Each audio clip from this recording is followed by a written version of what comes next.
Nandito tayo sa Jollibee, dito sa may Jollibee drive-thru dahil may bagong promo sila, ang Jolly Snack Cup.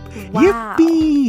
With a minimum food purchase of 349 pesos and only 235 pesos for Jolly Snack Cup. Available in Jollibee drive-thru stores. Ito na ang aking Jolly Snack Cup. Open ko na. Ito na ang cup, ang ganda. Wow. Hard plastic siya, can fit any car cup holder. At ito naman ang detachable bowl, can fit a bucket of rice. Pwede din i-add ang nuggets. May spot for sauce din siya. Just place the cup inside the holder to avoid leakage.